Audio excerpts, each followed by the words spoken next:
বিএনপির ৪৭তম প্রতিষ্ঠা বার্ষিকী উপলক্ষে আজ নারায়ণগঞ্জের রূপগঞ্জ উপজেলার ভুলতা এলাকায় বর্ণাঢ্য র্যালি ও আলোচনা সভা অনুষ্ঠিত হয়েছে। এনামুল হকের তথ্যচিত্রে বিস্তারিত জানাচ্ছেন লাবণী আক্তার। নারায়ণগঞ্জের রূপগঞ্জ উপজেলার ভুলতা এলাকায় বিএনপির ৪৭তম প্রতিষ্ঠা বার্ষিকী উপলক্ষে বর্ণাঢ্য র্যালি ও আলোচনা সভা অনুষ্ঠিত হয়েছে।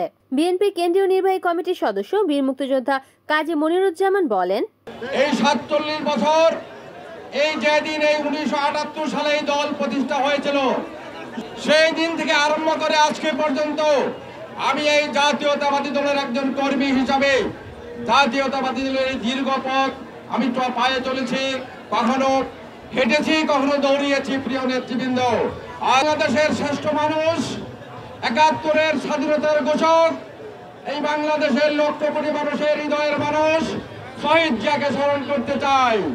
যে মানুষটি ১৯৭১ সালে এই দেশের রাজনৈতিক নেতৃত্ব যখন কিং কর্তব্যবিমূঢ় ছিল, সেই লোকটি তখন এই দেশের স্বাধীনতার ঘোষণা করেছিলেন।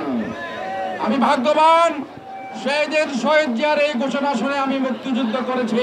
মুক্তিযুদ্ধের যাত্রা থেকেই আমি শহীদ জিয়ার একজন কর্মী হিসাবে, মুক্তিযোদ্ধা হিসেবে কাজ করেছি।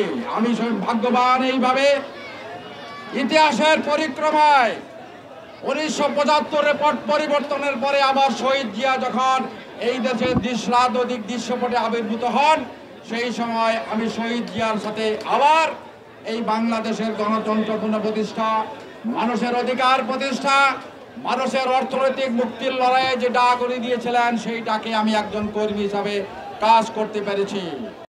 এ সময় অনুষ্ঠানে আরও উপস্থিত ছিলেন জেলা স্বেচ্ছাসেবক দলের আহ্বায়ক মাহবুবুর রহমান, জেলা বিএনপির সাবেক ভারপ্রাপ্ত আহ্বায়ক নাসির উদ্দিন, যুবদল নেতা আমিনুল ইসলাম, যুবদল নেতা আবু মাসুম সহ আরো অনেকে।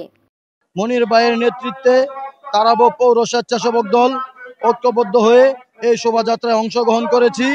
আমরা সকলেই ঐক্যবদ্ধ হয়ে রূপগঞ্জের সর্বস্তরের জনগণ আজকের এই শোভাযাত্রায় অংশগ্রহণ করেছে। রিপোর্ট করেছেন এনামুল হক, এনএন টিভি, নারায়ণগঞ্জ।